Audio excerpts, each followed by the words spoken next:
Assalamualaikum warahmatullahi wabarakatuh. Bismillahirrahmanirrahim. Alhamdulillahilladzi hadana li hadza wa ma kunna linahtadiya laula an hadanallah. Alhamdulillahilladzi jama'ana li hadza wa ma kunna linajtami'a laula an jama'ana Allah. Asyhadu an la ilaha illallah wa asyhadu anna sayyidana Muhammadan abduhu wa rasuluh. Allahumma salli wa sallim ala sayyidina Muhammad wa ala alihi wa ashabihi ajmain. Amma ba'du. Hadirin jamaah salat subuh rahimakumullah. Alhamdulillah, puji dan syukur kita panjatkan kehadirat Allah Subhanahu wa taala atas karunia nikmatnya kita telah melaksanakan salat subuh dengan berjamaah. Mudah-mudahan segala amal ibadah yang kita laksanakan senantiasa diterima oleh Allah Subhanahu wa taala. Amin ya rabbal alamin. Salawat dan salam semoga tetap tercurah atas nabi kita, Nabi besar Muhammad sallallahu alaihi wasallam. Hadirin kaum muslimin rahimakumullah. Kajian kita pada subuh pekan kedua yaitu awwalu marrah at-tadabbarul Quran, yang artinya pertama kalinya saya merenungi atau mentadabburi Al-Quran. Mudah-mudahan ya, ala kulli hal dengan mengkaji mentadabburi Al-Quran ini kita termasuk ahlul Quran yang berhak ya, mendapat syafaat nanti di yaumil kiamah dari Al-Quran ini. Baik,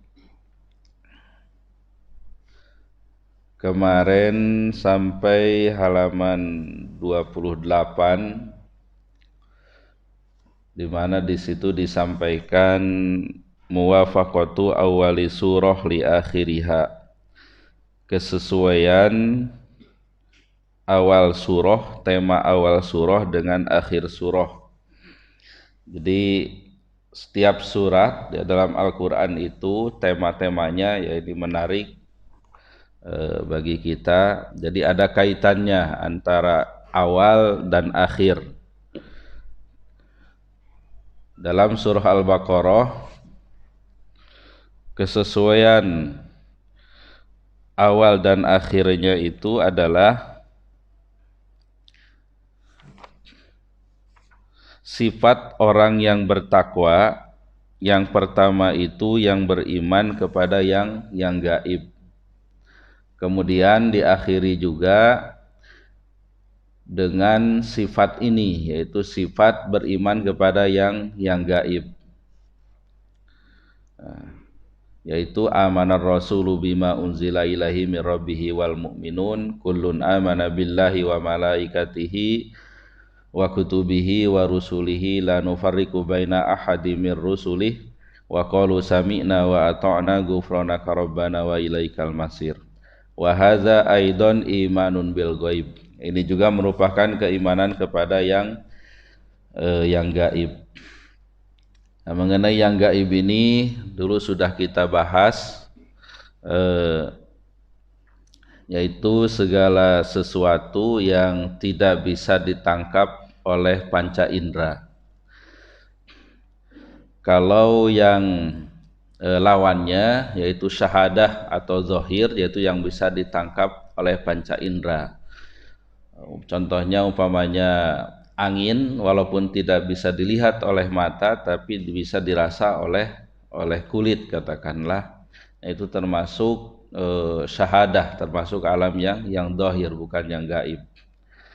Ada juga yang membagi yang gaib itu ada gaib ya nisbi ya, ada hakiki. Jadi gaib nisbi itu gaib untuk sebagian, tidak untuk sebagian.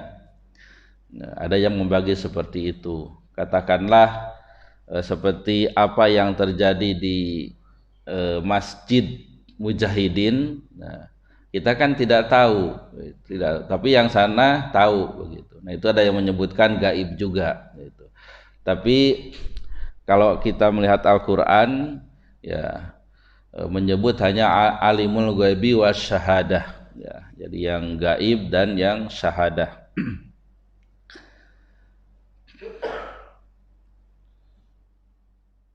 Wa dzalika li annal iman bil ghaib asasuddin.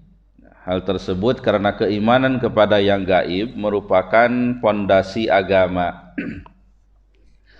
Fa in istaqarra fi qalbil abdi, kalau keimanan ini menetap atau kokoh dalam hati seorang hamba, itma'annal abdu wa sakanat nafsuhu, maka orang tersebut akan tenang, jiwanya akan tenang, wa saddaqa bi mau'udi rabbih, akan membenarkan janji Allah, janji Tuhannya, wa khafa wa'idihi, dan takut ancaman dari Allah, wa sabara ala aqdarihi, dan sabar atas ketentuan Allah, hatta yakuna abdan rabbaniyan, sehingga dia menjadi seorang hamba yang rabbani, hamba Allah, kama yuhibbullahu wa yarda, sebagaimana yang dicintai dan diridhai oleh Allah Subhanahu wa taala. Ini kemarin sudah kita baca terakhir, ya, diulang lagi untuk mengambil pelajaran bagi kita semuanya, bahwa keimanan kepada yang gaib, ya, itu merupakan fondasi agama, ya, fondasi agama. Jadi orang itu kalau keyakinan, ya, keimanan kepada yang gaibnya sudah kuat, ya, dia akan baik keberagaman, dalam beragamanya itu dia akan baik, begitu.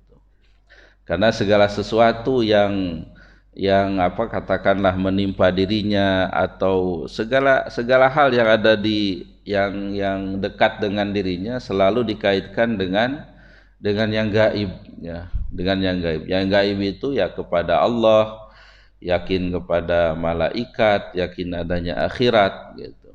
Nah, kita dulu sudah membahas gaib itu dengan teori, ya, tujuh langit itu, yaitu yang berada di langit kedua sampai langit ketujuh, ya, sampai Sidratul Muntaha, sampai singgasananya Allah Subhanahu wa taala, ya.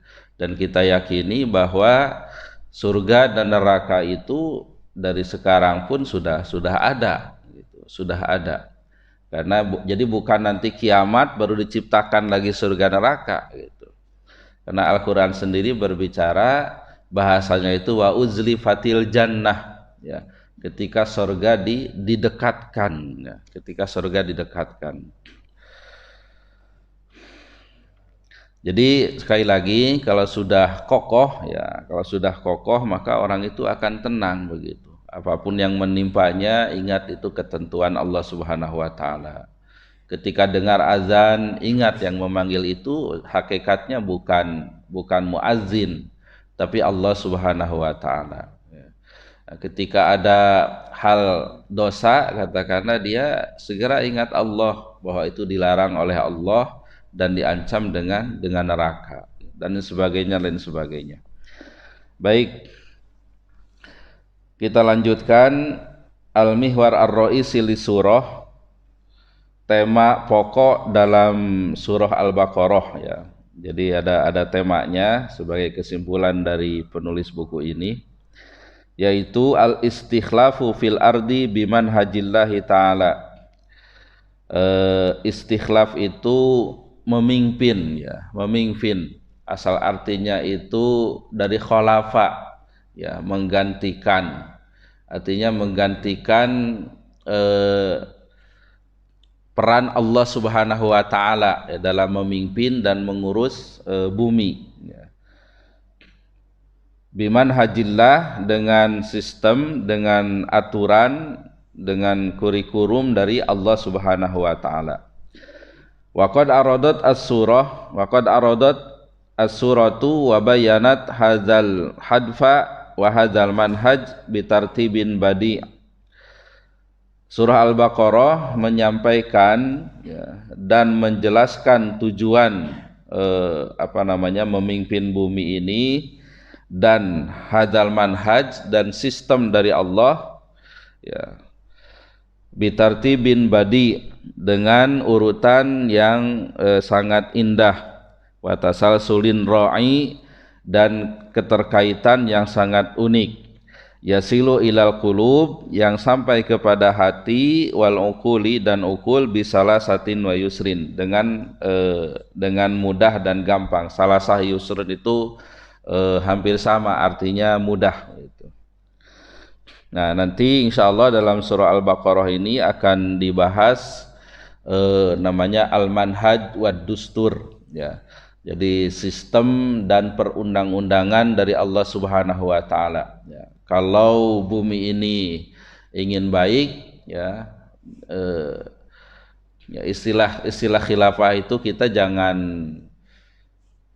apa istilahnya, jangan a priori juga gitu ya, jangan a priori juga ya.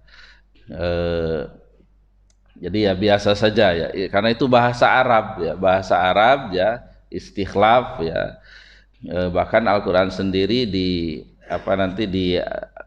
untuk kepada Nabi Adam itu kan inni ja'ilun fil ardi khalifah ya, khalifah itu. Ya, jangan a priori juga karena intinya itu baik ya, baik perannya. Baik. Mawadi surah al-mubarakah. Mawadi, sekali lagi ya, sedikit-sedikit belajar bahasa Arab. Mawadi itu jama dari maudu. Maudu itu judul atau tema ya. Mawadi ya itu tema-tema ya. Jadi setiap surah itu tidak satu tema, tapi mungkin beberapa banyak tema yang disampaikan di situ ya. Mawadi surah al-mubarakah, tema-tema dalam surah Al-Baqarah ini. Bada'at as-surah, surah Al-Baqarah memulai bitaksimin nas, dengan membagi manusia ila salasati aksam, kepada 3 bagian. Mukminin, yaitu orang yang beriman, kafirin, orang yang kafir, munafikin, dan orang munafik. Ma'a taudihi sifati kullin minhum, beserta menjelaskan sifat-sifat ya semuanya itu, kama fil ayah isnen ila isrin, menjelaskan sifat-sifat orang mukmin, kafir, dan munafik dari ayat 2 sampai ayat 20. Kalau kita baca ya di surah Al-Baqarah, biasanya rata-rata banyak yang sudah hafal ya surah Al-Baqarah, terutama di awal-awal.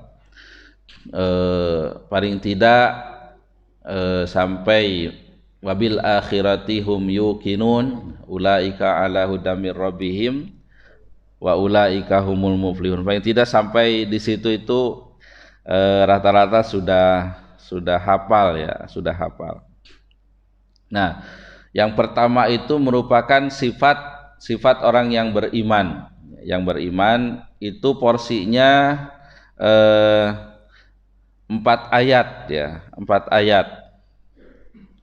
Kemudian untuk orang kafir, sifat orang kafir, innalladzina kafaru sawaun alaihim andartahum am lam tunzirhum la yu'minun, itu 2 ayat ya, 2 ayat. Nah, sisanya dari ayat 8 sampai 20 itu sifat orang munafik, sifat orang munafik.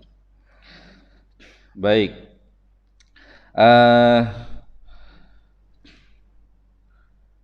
Kalau orang mukmin ya, orang mukmin yang di sini disifatkan dengan yang bertakwa ya, yaitu yang beriman kepada yang gaib ya, mempercayai yang gaib, adanya yang gaib ya. Cuma di sini mengenai masalah yang gaib itu kemarin ya, lagi tenar pesulap merah ya. Oh, kalau itu langsung tahu ya.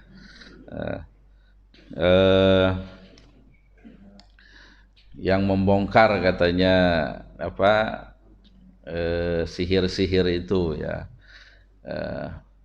Yang jelas memang sebagaimana dulu sudah kita bahas ya, bahwa jin itu memang ada ya, jin itu ada. Begitu juga sihir Ya, sihir itu ada. Ya, kalau kita baca di surah Al-Baqarah, ya awalnya orang-orang kafir itu menuduh yang mengajarkan sihir itu Nabi Sulaiman, tapi dibantah oleh Allah. Yang mengajarkan ya, sihir itu yaitu Harut dan Marut, ya, Harut dan Marut, malaikat yang diturunkan gitu. Dan itu untuk apa? Untuk menguji, ya, ya, untuk menguji manusia, untuk menguji manusia. Gitu. Jadi percaya kepada jin ya atau percaya kepada apa namanya dalam hal kekuatan ya atau percaya kepada kekuatan Allah Subhanahu wa taala gitu. Jadi di dunia ini ya, ya uniknya Allah Subhanahu wa taala membuat berbagai macam ujian itu dikasih tahu gitu jawabannya, tinggal manusia memilih, tinggal manusia memilih. Katakanlah mengharap apa Allah menciptakan ya untuk apa diciptakan babi katakanlah gitu. Ya untuk menguji manusia bisa nggak menjauhi babi itu dan Allah memberitahukan kalau itu nggak boleh gitu. Ya, begitu juga katakanlah sihir. Allah memberitahukan ada ilmu sihir itu gitu. Nah, bagaimana manusia bisa jauh atau tidak dari sihir itu ya. Dan diantara sihir itu adalah mayufarriquna bihi bainal mar'i wa zaujih ya. Jadi ada sihir yang bisa menceraikan suami istri begitu. Menceraikan suami istri begitu. Nah, di sini yang berperan ketika dalam sihir itu yaitu jin ya. Jin yang kemarin sudah dibahas ya bedanya setan apa istilah iblis, setan, jin ya. Kalau iblis itu memang rajanya yang dulu menggoda Nabi Adam di surga ya. Kalau jin itu secara umum ya, termasuk iblis juga golongan jin. Kana minal jinni fafasaqa an amri rabbi. Jadi iblis juga kategorinya jin. Nah, adapun setan itu dari kata satona, satona itu jauh ya, lebih merupakan sifat ya, sifat makhluk yang menjauhkan seseorang dari Allah Subhanahu wa taala. Jadi ketika jin atau manusia menggoda yang lainnya, menggoda manusia untuk jauh dari Allah, maka itulah setan. Itulah setan. Ya, sebagaimana dalam surah An-Nas, alladzi yuwaswisu fi sudurin nas minal jinnati wan nas, yang menggoda apa mempengaruhi hati manusia dari kalangan jin dan manusia. Kita juga bisa melihat ketika iblis diperintah apa sujud kepada Nabi Adam itu masih disebut iblis. Begitu juga dialog dengan Allah Subhanahu wa taala masih disebut iblis gitu. Nah, tapi ketika udah menggoda Nabi Adam, fawaswasalahuma syaiton. Dia diganti namanya jadi setan. Gitu. Baik, ya. Jadi tadi itu yang berperannya adalah jin yang merupakan setan gitu ya, yang dalam hal sihir itu ya. Nah, kemudian bagi kita itu memang hal-hal yang gaib seperti itu ada ya. Kita juga mungkin pernah melihat orang kesurupan dan sebagainya ya.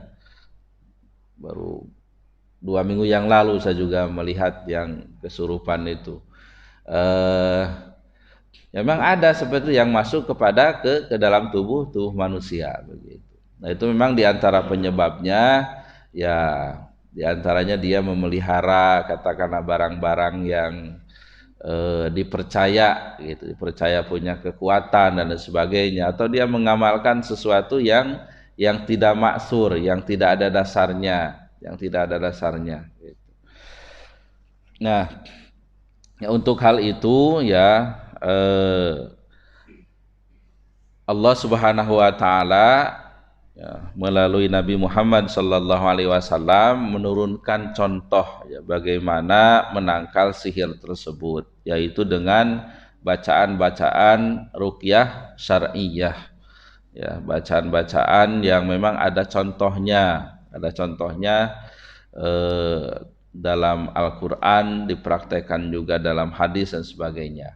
Nah, jangan sampai kita juga terjebak dengan katakanlah dukun-dukun yang berpenampilan ustadz, berpenampilan kiai, ya, pakai jubah, pakai udang-udang, tapi yang dibacanya prakteknya tidak sesuai syariat. Ya. Baik, kembali lagi, ya, orang yang bertakwa itu memang mengimani yang gaib. Ya, bahkan di akhir ayat 4 itu wabil akhirati hum yuqinun. Kepada akhirat mereka itu yakin. Ini hampir setiap pengajian di sini saya ulang-ulang ya bahasanya, karena penggunaannya yakin, bukan tahu tapi yakin gitu. Ya, yakin, beda tahu dengan yakin ya, nomenklaturnya lain. Ya, kalau yakin itu sering saya menyampaikan di sini, ibaratnya kita kepada apel. Ya, sekarang kan tidak ada apel di sini, ya. Tapi kita membayangkan apel itu dengan keyakinan. Ya, apel Malang itu seperti ini, apel Puji seperti ini. Padahal apelnya tidak ada di sini. Itulah orang yang beriman kepada akhirat itu seperti yakinnya kita kepada apel. Itu. Kemudian istilah ilmu yakin itu tadi ada ainul yakin, ain itu mata. Ya, ketika apelnya ada di sini terlihat oleh mata, maka itu namanya ainul yakin. Nah, kalau hakul yakin, diambil dimakannya begitu. Itu hakul yakin. Ya, nah, kita juga kepada akhirat itu harus betul-betul yakin. Ya, seperti yakinnya para sahabat ya. Bagaimana merasakan ketika sholat itu seakan-akan mau menginjak sirot begitu. Bagaimana merasakan ketakutannya dengan neraka dan sebagainya, itu seakan-akan sudah di depan mata begitu. Ya, dan hakikatnya memang seperti itu gitu. Kalaulah Allah berkehendak ya memanggil kita ya, mencabut ruh dan jiwa kita, ya udah, ke akhirat itu tinggal sebentar lagi ya, tinggal sebentar lagi. Nanti kita berbicara masalah alam kubur itu ya, kita ulang lagi insyaallah, nanti ada di ayatnya di belakang. Jadi terasa tidak jauh ya, tidak jauh nanti, walaupun mungkin akan ribuan tahun lagi dari kita meninggal sampai hari akhir ini. Nanti kita akan merasakan itu waktu yang sebentar ya. Diumpamakan itu dalam surah Yasin itu bangun dari tidur gitu. Bangun dari tidur. Baik, itu yang harus ada pada diri kita ya. Akhirat itu harus yakin ya. Itu yang orang yang beriman. Kemudian kalau orang kafir hanya 2 ayat porsinya, sama saja ya, mereka diberi peringatan atau tidak, mereka tidak akan beriman, karena hati mereka, pendengaran mereka sudah dikunci ya. Pada pandangan mereka ada tabir ya, dan bagi mereka nanti siksa yang sangat besar. Nah, kafir ya, dari kafaro itu artinya tertutup ya, tertutup. Jadi hatinya itu tertutup untuk menerima kebenaran dari Allah Subhanahu wa taala. Nah, yang digunakan itu nomenklaturnya kafir, beda dengan musyrik. Karena kafir itu terbagi 2 dalam surah Al-Bayyinah ya. Innalladzina kafaru min ahlil kitabi wal musyrikin. Ya. Jadi ada kafir ahlul kitab, ada kafir musyrik. Ahlul kitab itu kafir yang dia punya kitab suci ya, walaupun ya sudah ditahrif lah, ada Taurat, Injil dan sebagainya ya. Kalau musyrik itu yaitu yang ditunjuk musyrik Makkah, ya, kaum musyrikin Makkah.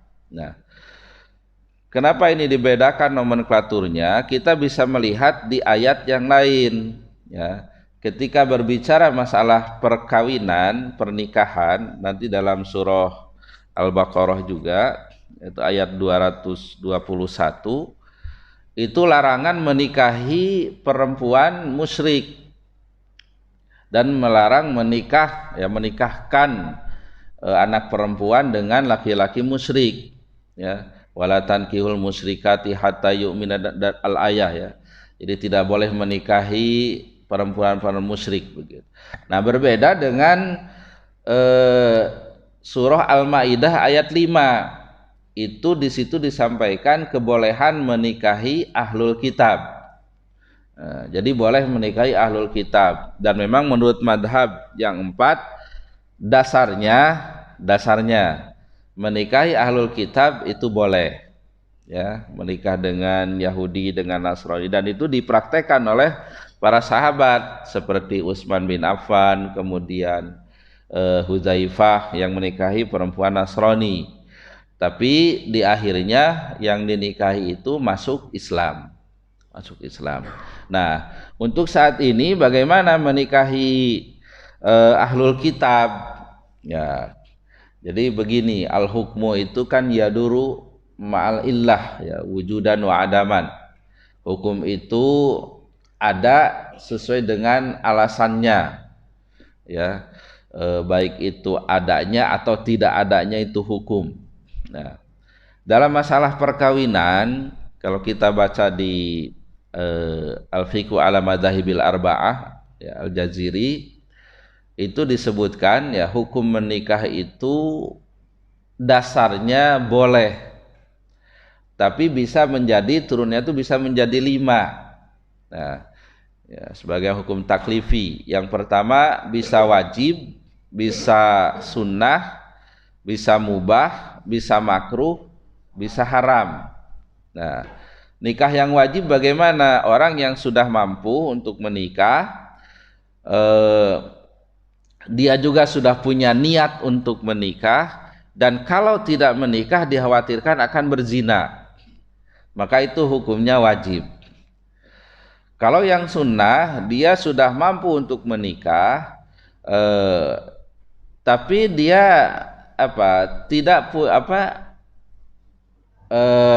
punya niat untuk menikah, tapi kalaupun tidak nikah dia tidak akan berzina gitu.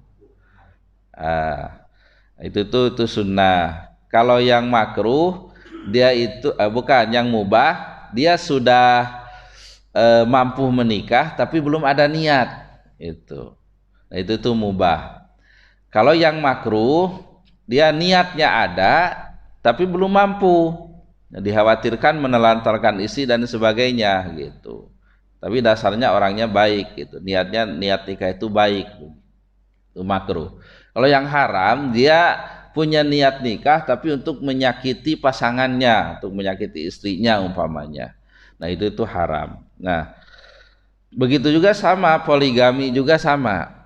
Ya, poligami, ya, bisa wajib, bisa sunnah, bisa mubah, bisa makruh, bisa haram juga begitu. Ya, wajib itu katakanlah istrinya tidak mampu lagi melayani suaminya, ya, dan dikhawatirkan berzina, itu bisa wajib poligaminya, ya. Dan kalau izin ke pengadilan itu gampang untuk diizinkan. Ya, saya ini lagi banyak perkara izin poligami ini, rahasia bapak-bapak, ya. Tapi ya ini harus tahu kita semua bahwa untuk berpoligami yang resmi harus ada izin dari pengadilan agama, dan salah satu syaratnya harus ada persetujuan istri, ya, baik tertulis dan atau secara lisan. Ya, nanti kalau mau poligami di sidang, nah istrinya pun nanti dihadirkan juga gitu. Apakah menyetujui atau tidak gitu. Bahasanya itu kalau istri persetujuan, kalau pengadilan izin. Nah, itu tuh bahasanya. Artinya kalau izin itu mutlak harus. Tapi kalau persetujuan bisa saja istrinya tidak setuju, tapi pengadilan mengizinkan. Ya. Yang menarik tuh kemarin, namun istrinya sudah 5 tahunan tidak bisa melayani, bahkan sudah diamputasi, tapi suaminya sabar begitu. Memang luar biasa ini suami istrinya, ya. Dan terakhir istrinya yang mencarikan jodoh untuk suaminya, dan ternyata yang dicarikan itu udah janda, udah punya anak 5 itu. Dari istri pertamanya 2 begitu. Nah, ini menarik, kemarin kita peninjauan setempat, karena nanti di aturan izin poligami ke pengadilan itu harus mencantumkan harta bersama dengan istri yang pertama. Itu. Kalau tidak itu ditolak, bisa ditolak, kecuali memang tidak ada. Jadi harus dicantumkan harta bersama, bahwa selama menikah dengan ini didapat harta ini lengkap semuanya. Nah, nanti itu ditetapkan ya, supaya kedepannya tidak ada masalah, ya, tidak ada masalah. Katakanlah ketika terjadi perpisahan, ya, baik dengan cerai atau kematian. Nah, karena kalau harta bersama dengan istri pertama ya dibagi 2, gitu. Dan ketika didapat lagi harta bersama sudah menikah dengan istri yang kedua, nanti jadi dibagi 3 begitu. Jadi panjang lebar poligami ya, ngajarin poligami bapak-bapak. Tapi yang jelas itu ada aturannya. Jadi kita juga jangan alergi dengan poligami. Ketika dalam keadaan tertentu poligami itu bisa wajib begitu. Ya, tapi yang mau berpoligami memang ikuti ya, aturan yang ada, dapat izin dari pengadilan, baru kantor urusan agama akan menikahkan dengan resmi, dan dia akan dapat buku nikah, sehingga anak yang lahir statusnya itu jelas, dia punya kekuatan hukum, sehingga ketika membuat akta kelahiran itu mudah. Berbeda dengan poligami tanpa izin pengadilan, poligami sirri katakanlah. Nah, itu tidak punya kekuatan hukum, sehingga ketika ada anak lahir itu susah dibuatkan akta kelahiran dengan nama bapak ibunya. Kalaupun bisa, pasti hanya nama ibunya saja, gitu. Karena perkawinannya tidak punya kekuatan hukum, ya. Beda ya antara sah dan tidak punya kekuatan, itu beda ya. Jadi katakanlah pernikahan sirri, ya jangan poligami dulu lah, pernikahan sirri secara fikih itu bisa kategori sah gitu. Tapi karena dia tidak dicatat di KUA, tidak punya buku nikah, maka bahasanya tidak punya kekuatan hukum. Nah, kemudian kalau di Indonesia ada lembaganya pengesahan nikah. Jadi pernikahan yang tadi itu bisa disahkan ya oleh pengadilan, ya.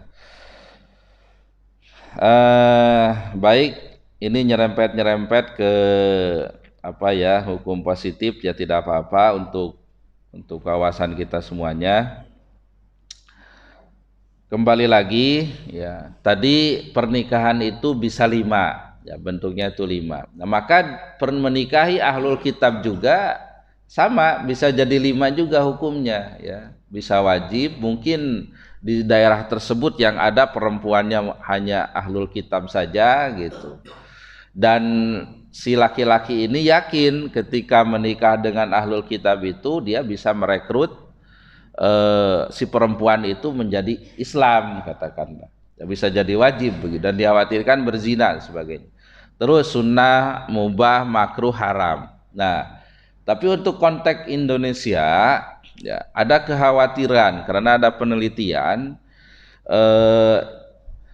yang menikah ahlul kitab, muslim dan ahlul kitab ya, itu rata-rata anaknya itu mengikuti agama ibunya, ya, mengikuti agama ibunya, itu ada penelitiannya.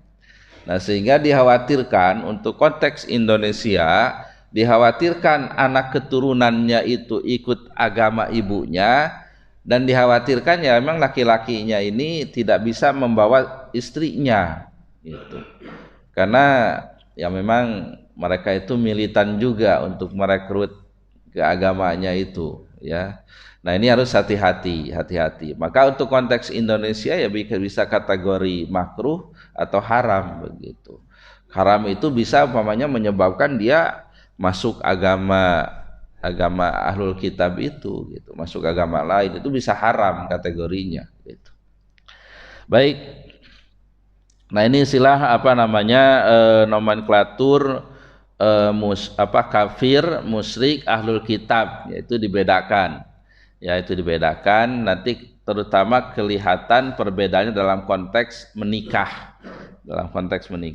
Baik, yang ketiga di sini disebut munafikin. Nah, porsinya hampir 12 ayat ya tentang berbicara orang munafik. Nah, ini simbol juga ya, simbol juga. Ini kan gambaran manusia menerima Al-Qur'an itu tiga. Yang mengimani, yang kafir, yang sifatnya itu munafik gitu.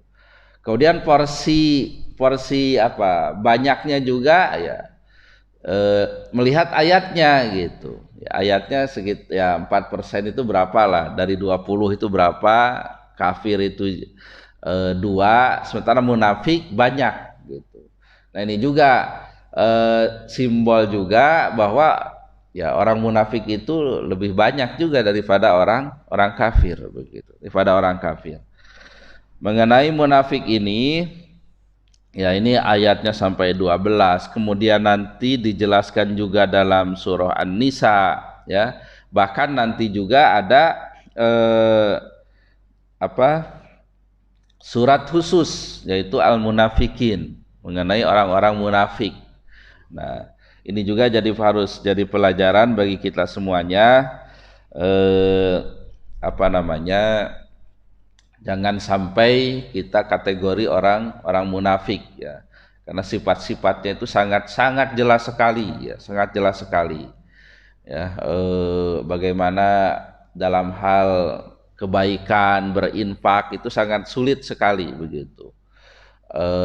Terutama yang membedakan itu ya, yang sangat itu dalam sholat ya, dalam sholat. Makanya selalu diingatkan berkali-kali ya, setiap ustadz mungkin menyampaikan ya, karena sholat itu dalam Al-Quran hanya dua, sholatnya orang mukmin dan sholatnya orang munafik.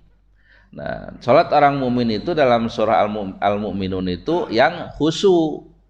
Nah, dalam orang munafik sholatnya dalam surah An-Nisa itu idza qamu ila sholati qamu kusala. Kalau mau sholatnya itu malas begitu. Jadi orang munafik pun sholat juga gitu, tapi sholatnya itu malas ya, malas gitu. Nah, kalau dulu dasarnya orang munafik itu munafiknya i'tiqadi. Jadi mereka tidak meyakini Nabi Muhammad Shallallahu Alaihi Wasallam sebagai nabi, itu mereka nggak meyakini sama sekali. Seperti gembongnya munafik itu ya, Abdullah bin Ubay itu ya, itu gembongnya itu mereka nggak meyakini kenabian Nabi Muhammad Shallallahu Alaihi Wasallam begitu. Nah, itu kategorinya kategori munafik i'tiqadi. Ya, sehingga mereka tidak boleh disolatkan dalam surah At-Taubah itu kan, wala tusalli ala ahadim minhum mata abada, al-ayah. Jangan sholat di hadapan orang yang hatinya itu sudah mati, itu tutup orang munafik, jadi nggak boleh disolatkan. Nah, untuk konteks sekarang ada munafik amali ya. Katakanlah orang kan orang munafik itu yang malas sholat berjamaahnya itu kan ada hadisnya, itu sholat isya dan subuh gitu. Nah, ini ada orang yang ya malas sholat isya subuh atau bahkan tidak sholat sama sekali begitu. Nah, ini gimana hukumnya ketika dia mati? disolati enggak gitu. Nah, untuk yang amali ini menurut para ulama ya bolehlah disolati gitu ya, boleh disolati gitu. Karena mungkin dalam i'tikadnya ya mereka meyakini apa Allah, nabi dan sebagainya meyakini, tapi mungkin amalnya saja yang menyerupai amal munafik begitu. Nah, kita juga jangan sampai terjerumus kepada sifat kemunafikan. Ini ayat apa hadisnya sering saya ulang di sini. Jadi disebut kusala itu tilkas salatul munafik yuraqibu samsa hatta baina qarnai syaiton faqama fanaqaraha arba'an wala yadhkurunallaha illa qalila atau kama qala sallallahu alaihi wasallam. Itulah salatnya orang munafik, mereka menunggu matahari sampai di antara dua tanduk setan. Nah, ini simbol ketika matahari terbit dan ketika matahari terbenam. Itu diibaratkan tanduk setan dan di situ tidak boleh sholat ya. Nah, jadi menunggu sampai kalau subuh ya sampai matahari terbit, kalau asar sampai matahari terbenam. Artinya secara umum orang munafik itu suka menunda-nunda waktu sholat tanpa alasan, tanpa udzur syar'i gitu. Sebenarnya dia bisa sholat di awal gitu ya, tapi dia akhirkan gitu. Berbeda dengan ada udzur, katakanlah lagi perjalanan pokoknya yang lagi di tol sebagainya gitu kan, itu lain lagi, ada udzur syar'i gitu. Dan ini mengakhir-akhirkan tanpa alasan. Yang kedua, faqoma fanaqaraha arba'an, bahasanya begitu. Kemudian dia berdiri dan mematok 4 kali ya. Jadi sholatnya itu cepat ya, sholatnya itu cepat ya. Jadi jangan sampai sholat kita itu cepat ya. Yang tahu sholat kita ya kita sendiri ya.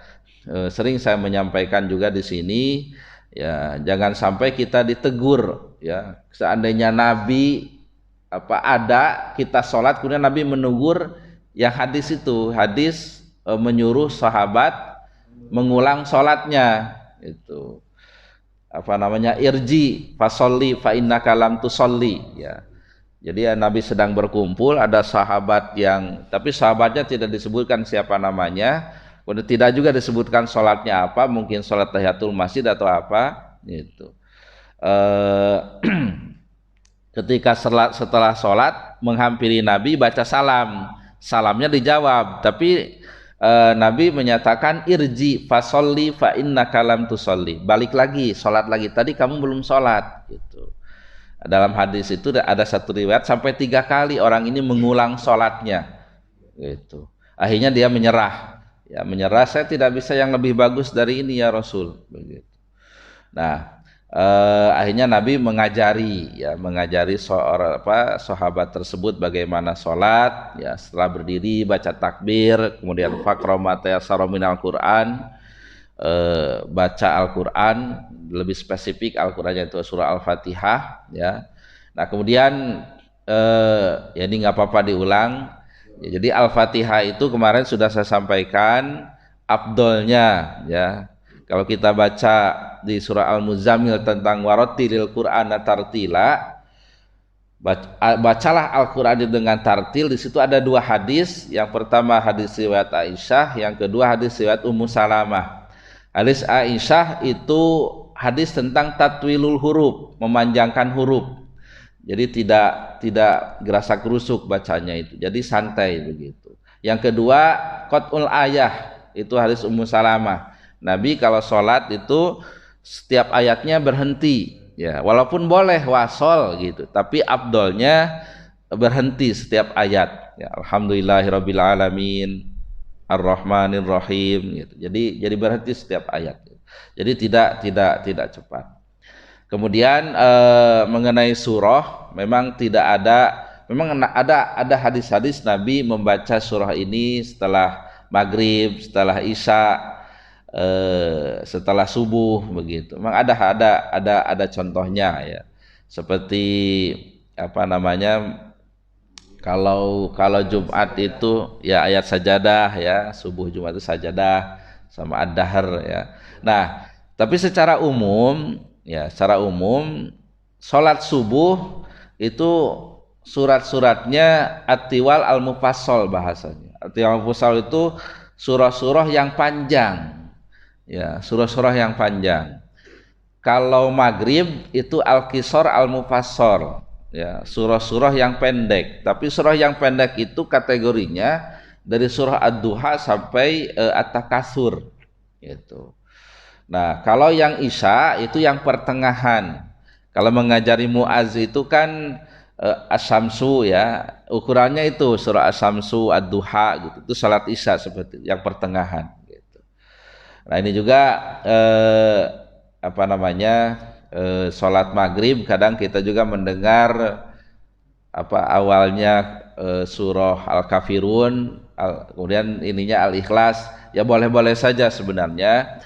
Tapi kalau kita melihat hadisnya, surah Al-Kafirun dan Al-Ikhlas itu dibaca ba'diyah maghrib dan qobliyah subuh. Jadi setelah Al-Fatihahnya itu.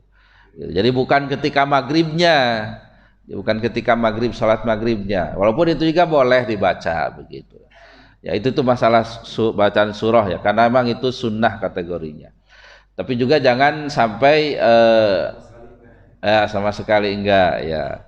Kemudian ruku ya bahasanya itu sumarka hatta tatma'inna raki'an. Begitu juga sujud hatta tatma'inna sajidan. Ruku sujud itu harus betul-betul tumakninah. Ya, tumakninah itu berhentinya seluruh anggota tubuh pada tempatnya, berhenti. Ukurannya minimal subhanallah. Jadi jangan sampai masih ada gerak-gerak udah beralih ke gerakan lain gitu. Ya, jadi harus betul-betul merasakan dulu begitu. Ya, harus betul-betul merasakan dulu. Ya. Kalau riwayat Aisyah memang, tapi ini salat sunnah ya, salat sunnah Nabi itu ya tidak, bahasanya itu tidak tergambar keindahan ruku dan sujudnya itu bahasanya, saking lamanya gitu. Kemudian begitu juga ketika i'tidal. Nah, ada hadis i'tidal itu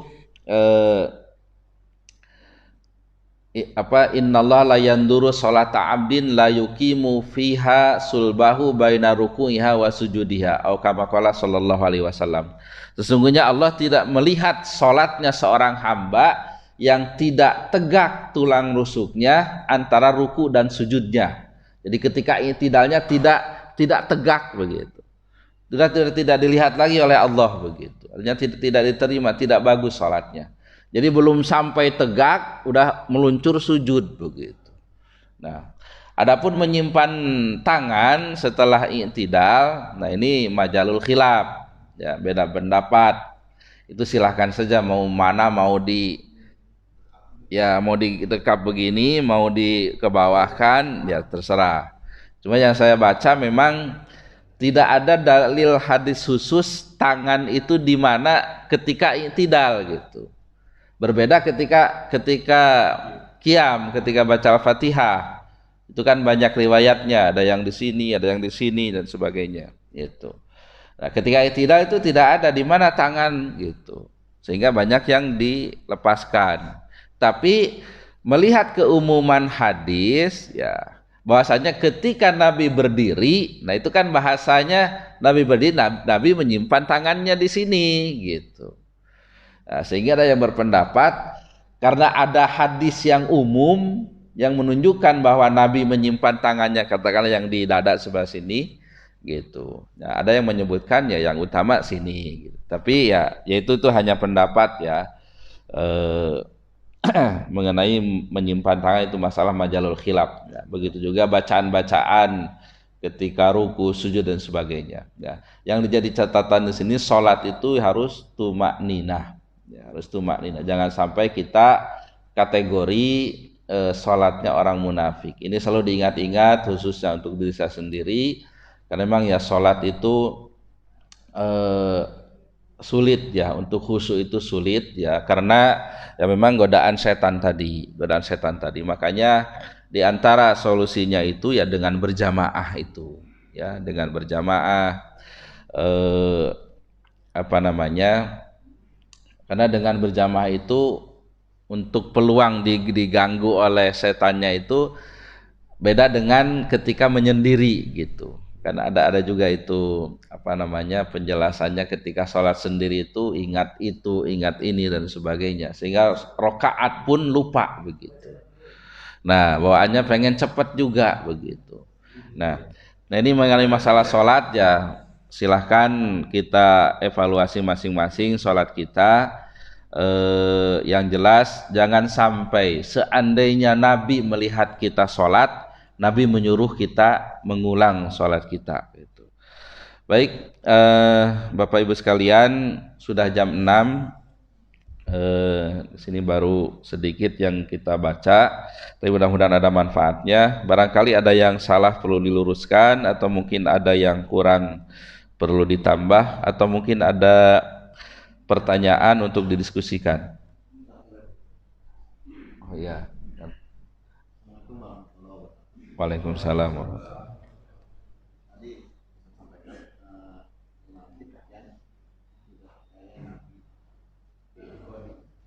Inti kode.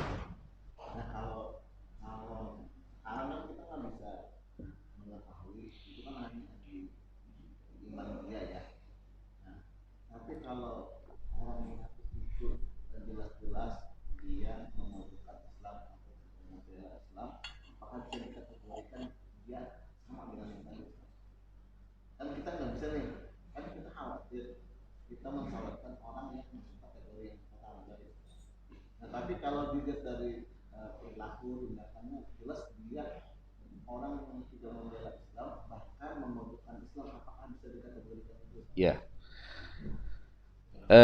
Mengenai yang i'tiqadi tadi, di zaman Nabi itu Nabi dapat petunjuk dari Allah bahwa yang munafik itu si A, si B, si C. Ya. Kemudian pengetahuan itu disampaikan oleh Nabi kepada Huzaifah, ya, di mana Huzaifah ini dulu sudah saya cerita yang ikut sholat dengan Nabi sampai yang ketika Al-Baqarah, ya, rakaat pertamanya Al-Baqarah, Ali Imran sampai An-Nisa gitu.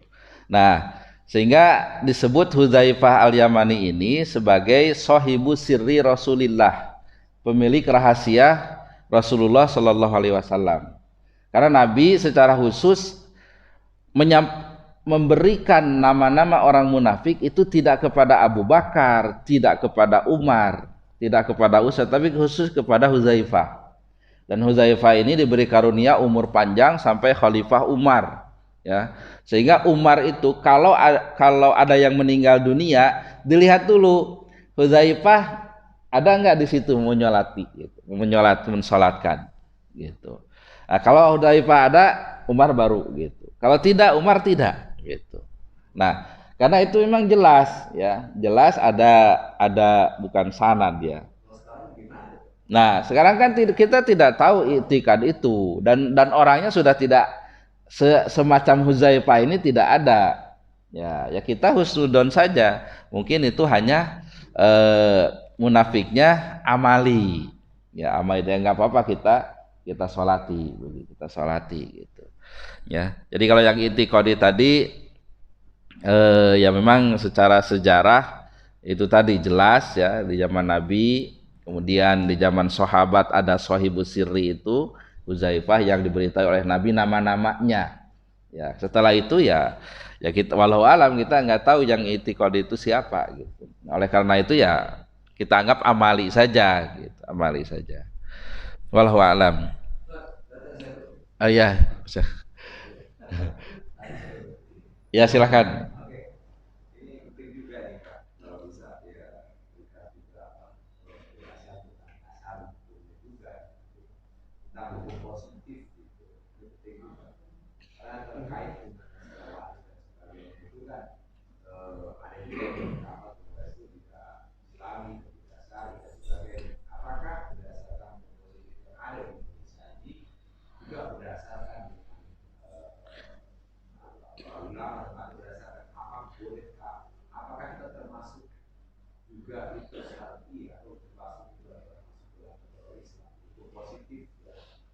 Ya. Ya. Memang seharusnya memang harus ada ya tentang fikih ini yang kaitannya dengan hukum positif. Tapi secara umum nanti insya Allah kita akan nyerempet-nyerempet ke situ. Secara umum hukum perdata di Indonesia ya itu memang mengadopsi dari fikih Islam ya, perkawinan, perceraian. Cuma nanti ada beberapa catatan lah, termasuk hukum waris, hukum waris. Nah, namun dalam masalah hukum waris ini banyak sekali pembahasannya, terutama yang khilafiyah, yang beda pendapat itu, yang masuk di kompilasi yang menjadi hukum positif mengenai ahli waris pengganti dengan wasiat wajibah. Ya, itu dalam fikih tidak ada ahli waris pengganti istilahnya. Karena gini, ahli waris pengganti itu ada A itu kakek, B ayah, C cucu. Nah, ternyata B meninggal duluan daripada A, gitu. Nah, dalam fikih si kakek ini tidak bisa mewarisi cucu. Itu bukan ahli warisnya, karena ahli warisnya itu adalah ayahnya yang sudah meninggal duluan. Nah, tapi dia punya hak namanya uang, semacam uang kerahiman lah, bisa dia dikasih kalau kakeknya ini meninggal. Tapi dalam kompilasi hukum Islam, si anak ini, si C ini naik ke posisi B, dapat sebagai jadi ahli waris pengganti. Bagiannya sama dengan ayahnya. Yang kedua yang masih debatable itu wasiat wajibah, yaitu mengenai anak angkat. Anak angkat dapat tapi tidak boleh lebih dari sepertiga. Tapi bukan warisan, namanya wasiat wajibah. Begitu juga nanti ada khilafiyah itu ketika ada anak perempuan dengan saudara, gitu. Dalam fikih itu ada khilafiyah sebenarnya. Paham nggak nih? Jadi anaknya itu perempuan semua. Nah, yang meninggal punya saudara, gitu. Ada yang berpendapat saudara ini tidak terhijab, artinya dapat, gitu, dapat warisan. Ada yang berpendapat dia apa namanya terhijab oleh anak perempuan ini, gitu. Nanti kalau dasarnya memang agak panjang lebar, tapi khilafiyahnya saja. Nah, yang dipegang di Indonesia dan menjadi jurisprudensi, si anak perempuan ini menghijab saudara laki-laki ini, gitu. Jadi si saudara ini tidak dapat. Kalau ada anak laki-laki kan jelas ya, jelas dia ya, apa asobah yang menghabiskan. Nah, ini masalah anaknya perempuan semua, gitu. Tapi iya, kalau anaknya ini masalahnya ada anak perempuan, ada saudara. Nah, khilafiyahnya itu apakah saudara dari yang meninggal ini artinya paman si anak ini atau uaknya? Bukan, paman. Dapat atau tidak, gitu. Itu ada beda pendapat di situ. Dapat. Jadi itu banyak ya. Tapi secara umum hukum perdata di Indonesia itu mengadopsi hukum perdata Islam ya, dengan berbagai macam ya plus minusnya lah, gitu. Itu secara umum seperti itu ya. Dan ketika sudah ada apa namanya hukum positif, maka perbedaan pendapat itu tidak ada lagi ya. Ketika ditetapkan dalam kompilasi hukum Islam, wanita yang hamil boleh dinikahkan dengan yang menghamilinya dan tidak perlu menikah ulang setelah anak itu lahir. Itu tuh yang dipegang oleh kompilasi. Nah, adapun beda pendapat, oh nggak boleh, harus anaknya lahir dulu, atau boleh tapi harus ada akad lagi, nah itu nggak ada lagi, gitu. Karena udah ada hukum positifnya. Gitu. Baik. Oh iya ya, terakhir Pak ya.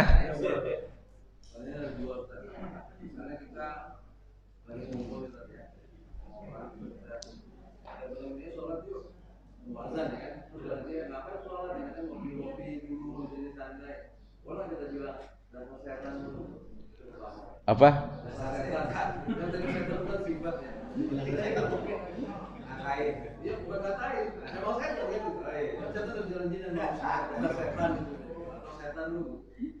Yang kedua, ini kan bisa lupa kalau itu akan menolong kita memberikan keberkahan apabila kita tuh bertakwa.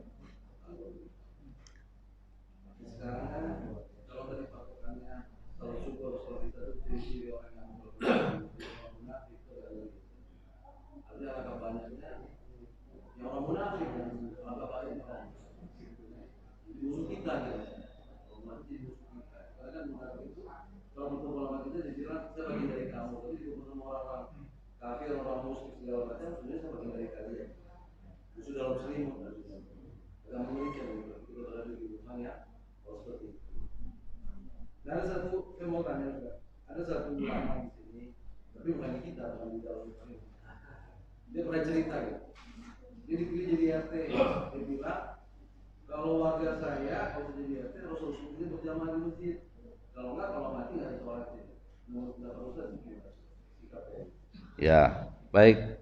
Kalau yang pertama, jadi Islam itu ya dalam berdakwah ya, ud'u ila sabili rabbika bil hikmah, dengan bijaksana.